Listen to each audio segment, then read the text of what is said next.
Lord. Inimahin mo, Lord, kung wala ikaw, Diyos. Bisan ko ba naman ang magdala sa Sunday School, Ginoo.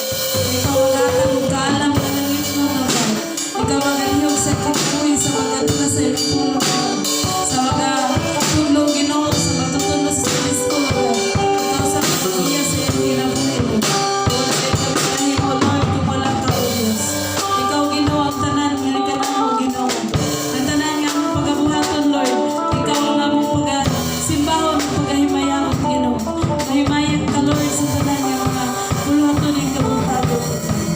Wala kami ginagay kasi dugan, ikaw lamang, O Diyos. Bisan mo man, Lord, sa mga kaubanan, Ginoo, na walang pagkaroon. Kaya napagkaroon sa kadalanan mo, God. Ikaw magasingkin sa ilang Lord sa kakinabuhi, God. Bisan pa man, Lord, sa uban nga wala pa nakaroon, Ginoo. Ikaw sabi nga mag-focus sila mga ano na kasing-kasing, O God. Kaya ingadlawa, Ginoo, wala kami na isimbahon, ikaw lamang, O Diyos. Salamat, Lord, sa iyong kaayo sa among kinabuhi, God. Wala kami ginulayan kay pasalamatan o pasilunggan, ikaw lamang, Ginoo. Hallelujah. Yes, Jesus. Hallelujah. Thank you, Jesus. Thank you, God. Hallelujah. Yes, Lord, dalay ko ng mga lag sa pagbuhay, Diyos. Hallelujah. Salamat, Ginoo. Salamat. Amen. Hallelujah. Sa itong pagpadayon, matusang gawin ito ng Come to Sunday School. Come to Sunday School. Come to Sunday School. Every Sunday morning, come to Sunday School. Come to Sunday School. Come to Sunday School. Every Sunday morning, come to Sunday School. Bring your Bibles too. Bring your Bibles too. Every Sunday morning, bring your Bibles too. Bring your Bibles too. Bring your Bibles too. Every Sunday morning, bring your Bibles too. Bring your offering. Bring your offering. Every Sunday morning, bring your offering. Bring your offering. Bring your offering.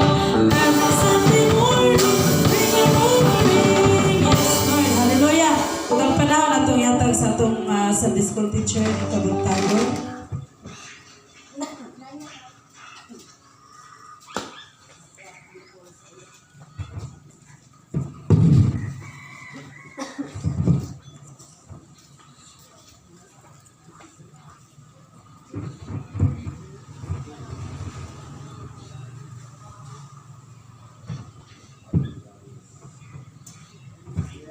Kaya magtag mga igsoon.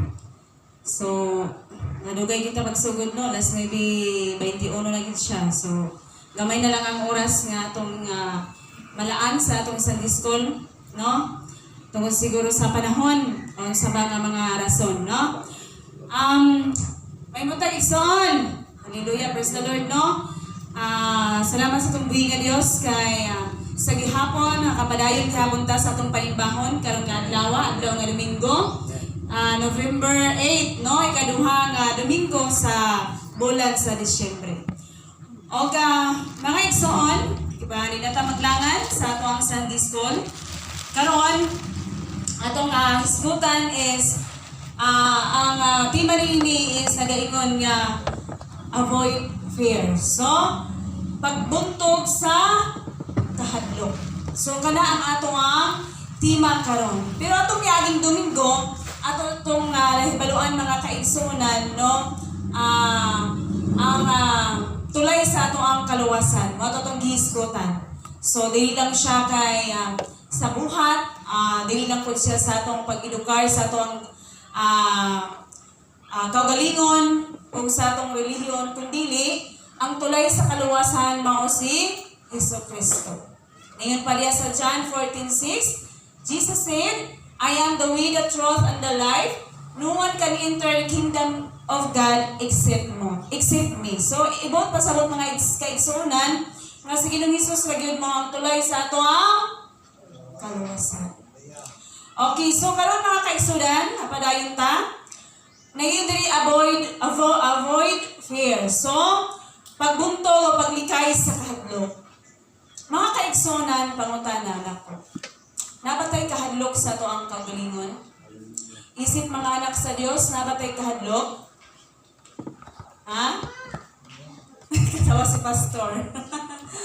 No? Nabatay kahadlok.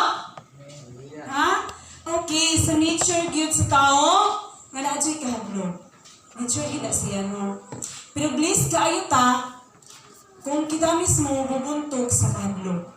No? Blessed kayo ta kung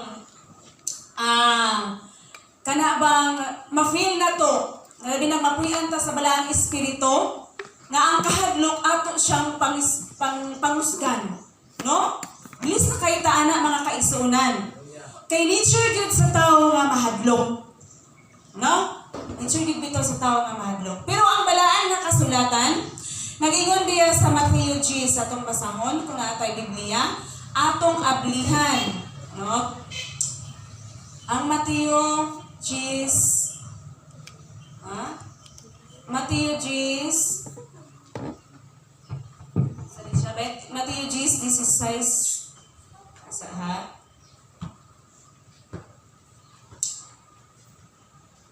26 ihumulog sureta sa 28. Okay? Ngayon di ang pulong sa Diyos sa 26. Busa ayaw kamo kahadlok sa mga tao. Walay tinaguan nga dili mahibaw-an o walay sikreto nga dili mabunyag. Ngayon diri sa 28. Ayaw kamo kahadlok ni atong mupatay sa lawas. Apan dili makapatay sa kalag. Kahadloking Hinuon ninyo ang Dios nga makalaglag sa lawas o sa kalag dito sa impyerno. So, it means dili nato kahadlukan ang mga material o mga pisikal nga mga butang. No? Dili nato na siya kahadlukan. Niingon ang balaang kasulatan nga mas kahadlukan nato ang ato ang kalag. No? Kung maadto ta sa impyerno. So mauna mga kaigsuunan ang giingon sa balaan nga kasulatan. Niingon diri, if you want to succeed in life, you must avoid fear. So kung gusto ta nga ma-successful ang ato ang kinabuhi, kung gusto nato makabot nato ang ato ang tinguha sa kinabuhi, buntugon daw nato ang kahadlok. Ligayan daw nato nga mahadlok ta. Kung saan man nato nga nature maging sa tao nga mahadlok. No? Okay. Wala unjud nato ang kahadlok. Ningon diri, fear is one of the instrument the devil used to cripple people destiny. So ningon diha nga, isa na siya nga gigamit ni Satan. Aron nga ang tao sa cripple ka na ang mabalda, ka na ang mapugngan sa iyang destinasyon. No? Umapugngan. Imbis kayang imuhang tinuha, isip kita mga anak sa Diyos, mudiritso ta og langit, dili ta ka diritso kay tungod sa kahadlok diri sa kalibutan. So dili ta masutoy. Kumbaga. So mapugngan, mabalda, so delikado gyud ay ang kahadlok. Kung nato na mga kaigsuunan, parehas karon. Ang sa gikahadlukan ang ulan. Amen! Praise the Lord. Kay naagi hapon nagpakita sa ato ang balay alampuanan. Praise the Lord! Palakpakan na to ang ato ang kaugalingon. Mga kaigsuunan, no? Padayon ta. Dili ta mahadlok sa unos. Dili ta mahadlok kung unsa ang ato ang unsa ba ni? Masugatan na mga problema, no? Kinahanglan padayon gyud ta. Amen ba? Okay, so karon mga kaigsuunan, no? Ningon diha nga mabalda, mapugnan ang ato ang tinguha kung unsa ang atong tinguha sa ato ang kinabuhi. So kung unsa man day ang ato ang kahadlukan. Sige. Unsa man di ay ang pinaka kahadlukan nato sa ato ang kinabuhi. Ningon diri nga fear for the unknown, kanang mahadlok ta bitaw sa ato ang kinabuhi nga kung unsa ang mahitabo sa unahan, no? Ngayon taga dili na ko nibuhaton, dili na ko ani mo himuoy kay mahadlok man gud ko ani kung unsay mahitabo, wala ko kabalo ana, no? So mahadlok ta ni ana, no, nga mga butanga, no, mahadlok ta kung unsay mahitabo sa unahan nato. Kay wala magyud ta kabalo. Only Jesus Christ lang gyud ang naibalo sa ato ang ugma, no? Sa mahitabo nato sa tuang kinabuhi. Ikaduha ningon niya, wala man takabalo sa tuang umaalabot, no? So mahadlok gyud ta. So by nature gyud ang kahadlok sa tawo. Ningon po diri nga kaduha, fear with death. So mahadlok ba mo mamatay? Ha? Masahay. Kay tungod kay by nature lagi ang kahadlok, no? Usahay mahadlok. Nganong mahadlok man ka usahay? Ha? Oo, dili daw kalikayan. Ganun man. Mahadlok ta tungod kay kanang makabatitag ka ng physical bitaw nga pin. Tanghanon, no? Di mo gyud akong gingon by nature lagi ang pin. Ang adlok di ay, no? Mahadlok ta ka nga physical na to masakitan, no? O unsa pa may atong kahadlukan, mahadlok sa ta nga kung mamatay asa ta paingon. Mao jud na, no? So mga igsuon, ato lang gyud siguraduhon, no? Nga kaningon nga ang Bible nagsaad nga once ang tao dili mahadlok gani mamatay, buot pasabot ni ana, sigurado na ka sa imuhang kaluwasan. No? Sigurado na ka sa imong destinasyon. No? Og asa ka paingon.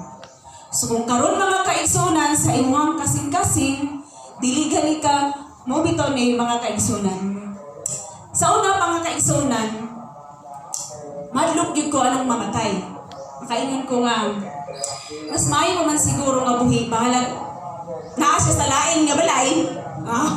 At least buhi. Pero dili man din siya mao. No? Mas maayo pa nga mamatay basta naa sa Ginoo. Secured na ang imuhang kalag mga kaigsunan. Pagkalindot mamatay nga naa ka sa Ginoo. Amen ba? So dili na ka mahadlok. Ni ana nga mga imong naibaluan karon, dili na ka mahadlok kung sigurado na ka sa imong kalag kung asa pa imo. Mahadlok ka kung dili ka sigurado. So siguraduhon gid nato mga kaigsunan ang ato ang kalag kung asa ba jud siya paingon. Amen ba? Okay. So daghan kayong klase ang kahadlok. Perting daghanan. So no, mo na mga kaigsunan nga sa tuwang kinabuhi, no? Dili gid nato siya kahadlokan. Kay ningon pa diha sa Pilipos 1:21 kanang giingon pa kanang gisulat sa kanaang pagmamatay ta, no? For me to live is Christ and to die is Him. So, ningon dia sa Apostol Paul nga ang kamatayon ginansya daw na sa kinabuhi. No? Tungod kay once na kay assurance sa ato ang kalag, inig human na itong mamatay, dili na ta. No? Dili na ta maadto sa impyerno. So, safety na ang imuhang kinabuhi. So, dili na ka mahadlok mamatay. Amen ba? So, kinahanglan gid nato na mahibaluan. So kini akong gitopiko karon kay na ako pud ni siyang na-feel, no, sa una nga panahon. Pagkalindot ra ba kaayo kung ma-apply dali mo sa imong kaugalingon nga dili ka mahadlok mamatay. Kay grabe pud ang blessing nga ihatag sa Ginoo diha.